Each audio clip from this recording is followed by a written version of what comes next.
Kejahatan si kembar Rihanna tak cuma penipuan iPhone tapi juga tas Hermes hingga LV.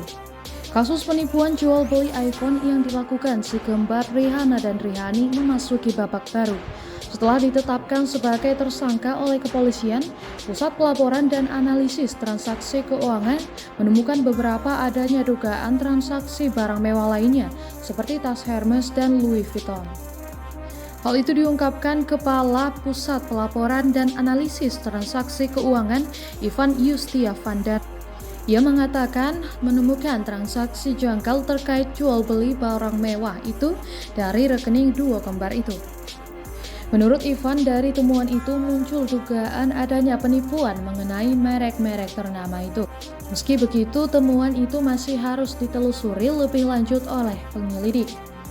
Tapi sayangnya Ivan enggan merinci beberapa nilai kerugian yang ditimbulkan dari dugaan penipuan barang mewah itu. Namun Ivan menyebut kerugiannya tidak lebih besar dari penipuan iPhone yang mencapai 35 miliar rupiah.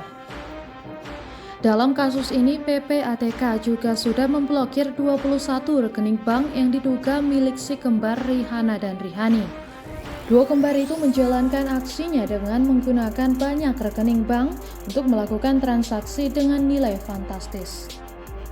Sebelumnya, Rihanna dan Rihani ditangkap di kepolisian di apartemen M Town Gading Serpong, Kabupaten Tangerang pada Selasa 4 Juli 2023. Keduanya ditangkap setelah sebelumnya menjadi buronan dan berusaha menghindari kekejaran polisi dengan cara tinggal berpindah-pindah untuk menghilangkan jejak.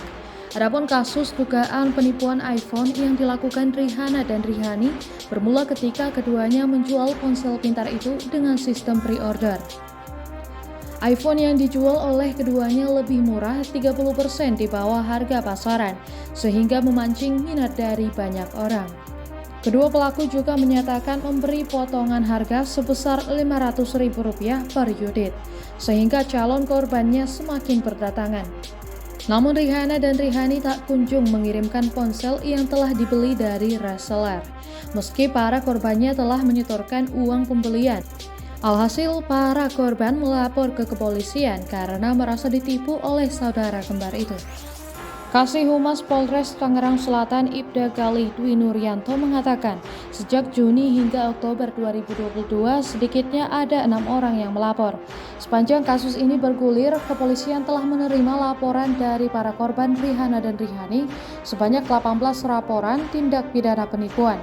Dan setelah dihitung, jumlah kerugian yang dialami para korbannya dinilai mencapai 35 miliar rupiah. Akibat perbuatannya, Rihanna dan Rihani kini telah ditetapkan sebagai tersangka dan telah ditahan di ruang tahanan Polda Metro Jaya.